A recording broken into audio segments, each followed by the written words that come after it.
Hey guys, welcome to another video. Today we're going to be changing spark plugs and coils. For that we're going to use these spark plugs, and we're going to be showing you the entire process of mounting, putting everything apart and together. This is the piece, the part number. If you want to get this exact spark plugs, you can screenshot it. And this is the tools that we're going to be using today. We're also going to be using this magnet to remove the spark plugs after unscrewing them. We need the ratchet and an extension with the socket. So let's get right into it. First step, you got to remove the seat. It has some bolts, but mine was already loosened. So all I had to do was just take that out. There's a bolt right under it that runs across, I believe, if not two in the back. You'll easily locate them. After you have done that, put it to the side, keep it safe.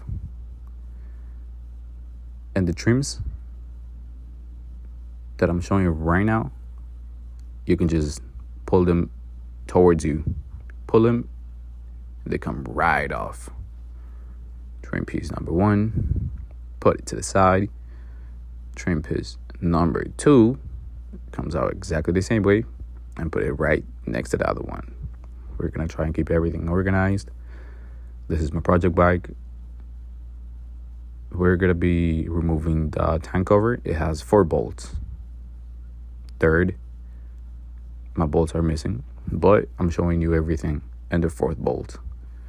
After you have taking those 4 bolts out, all you're gonna have to do is pull it up and yank it backwards. It's extremely easy to do.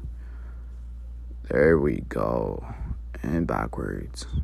Now the tank cover is out. We put it to the side. The next thing is the gas tank. For this we have 2 bolts, which I will be showing you in a second.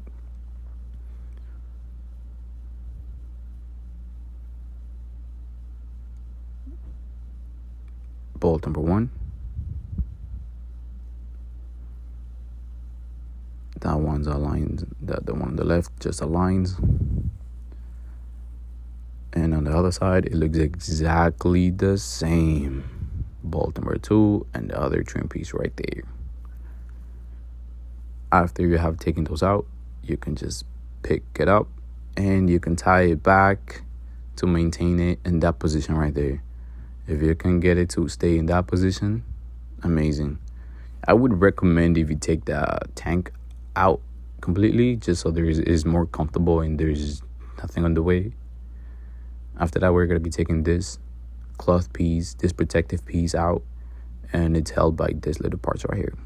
It just hooks on in there. There is, I believe, 3 or 4 on each side, and in the back I believe there is also 3 more. My fault, 4 on each side. You just undo them, peel it back, and every single connection like this one has to be unplugged. That's 1, 2 connections, 3 connections. You gotta remove everything because you see all of these connections? They are attached to this trim piece that's on top of the ECU. You remove all of these connections, all of them removed. You unscrew that piece right there and it comes right up. It's held by 2 bolts, one on this side and one on this side right here. That's it.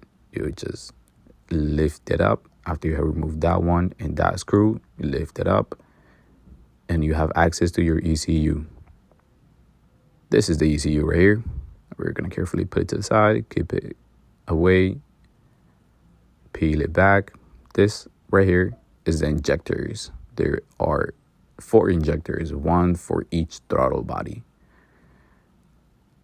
I have previously disassembled it, but it goes right under this bracket right here. You see 4 bolts.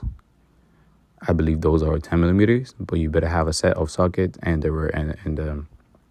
on the wrench, you'll be able to take 1, 2, 3, 4 bolts, take that up, and this ignition set will come straight out. All you have to do is just pull it up. Comes right out. Super easy. I'm screwing 1.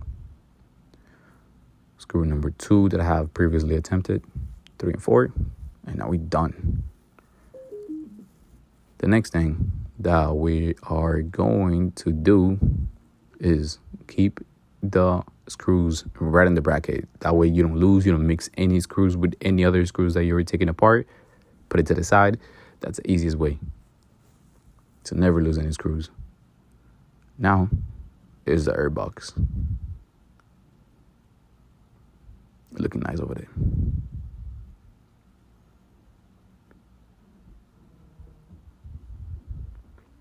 For the next step, we have a couple of bolts on the upper portion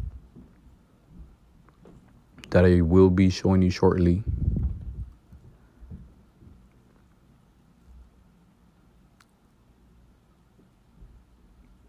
You just have to go around this other bolts that I'm pointing to.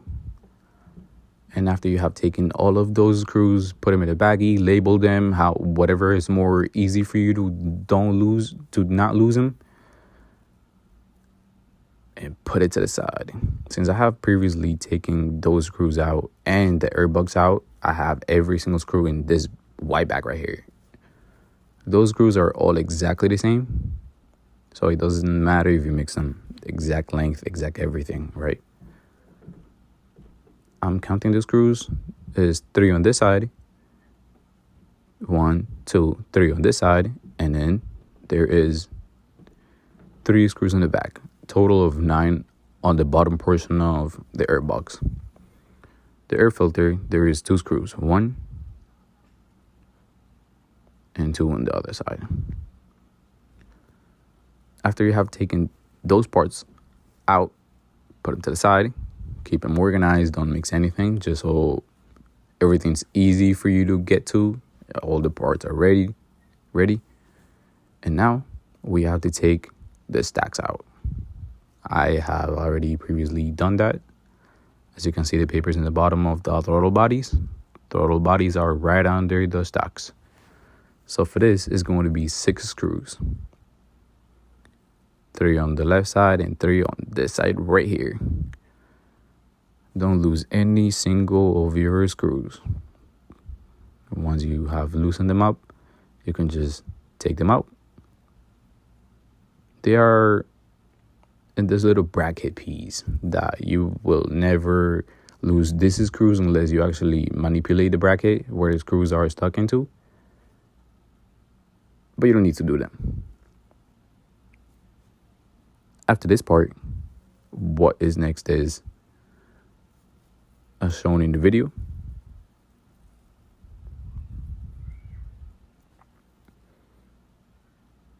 cover every single one of your throttle bodies just so there is no dirt going down there. Protect those parts super well.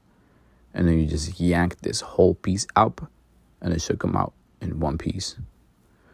There is also one last connector on this end right here, which you don't have to forget, right there. So that's a clip. It's in the bottom, super tight. It connects to this piece right here. Undo that. And it comes right out. I will be showing you another piece I am not showing right now, but I will mention it. You see the tube? That one right there. It connects to the bottom. Yes. It connects to the bottom of the airbox. So don't forget to reconnect that because it's a vacuum piece. You can eliminate that, but we're not doing that today. So after we get to this part, we can just peel all of this protective rubber out. This is their intake pieces that go on the left and right part.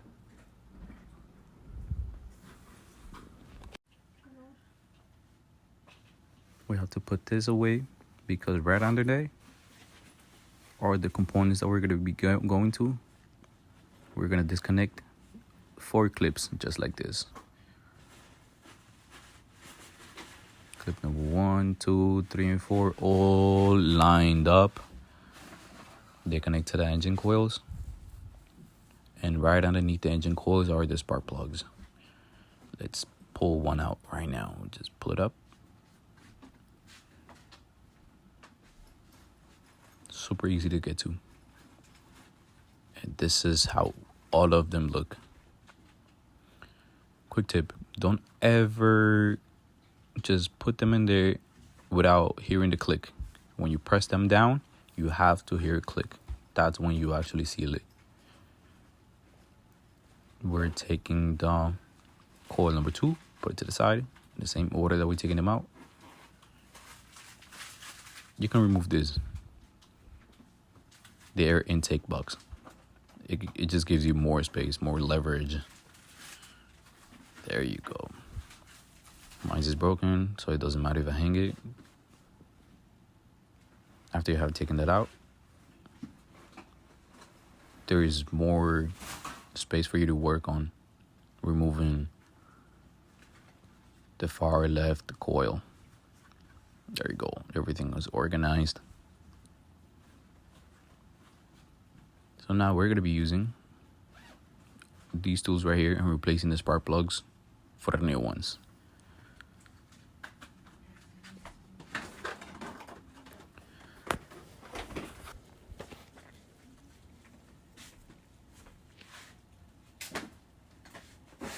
This is how they look when they're brand new, completely clean. And we're going to be comparing that one with the old ones. And there you go. Out with the old and in with the new. So to remove these guys right here, you see the set of tools that I have lined up on the right side as mentioned. They look pretty old. They look like they needed a change. They have, I believe, 34,000 miles without ever being changed. And here I am attempting to put the spark plug down with the magnet. You can just drop it because the magnet is not going to release it. So when you pull it back up, it's just going to pull it. I dropped it, but you don't really need the magnet to drop them down. You need that to only extract them. So you have to tighten it. The correct expect I'm not using, but a good measurement is by hand.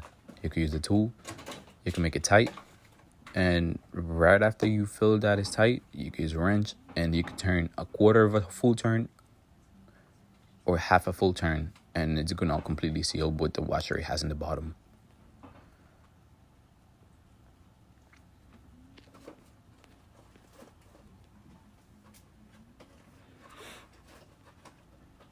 This is where we're gonna torque it down by hand using the wrench.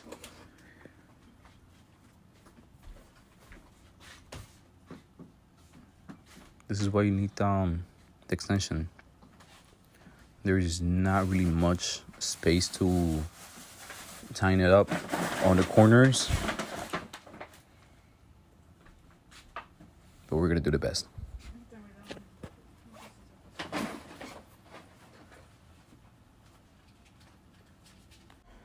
We're gonna do the same exact thing to all 4 spark plugs, and after you have tightened it up, drop your coil, push it down all the way until you hear a click.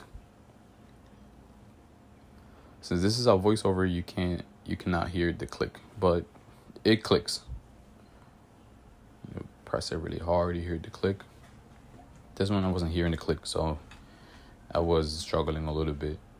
So after I heard a click, it's perfect. Connect, click. You drop another one. Press it down, hear the click. and then you connect its connector at the end. Here we can see the new spark plug. There you go, nice POV from above, brand new. And goes another coil, the last one of them. Make sure the orientation is right. The same way that you took them out is the same way that they're going in. Don't force any cables. Don't break anything because there's only 2 cables in this connection. So it's a little sensitive. Click. There we go. That's the clip. So after you're done with every single one of these connections, we have to reassemble everything.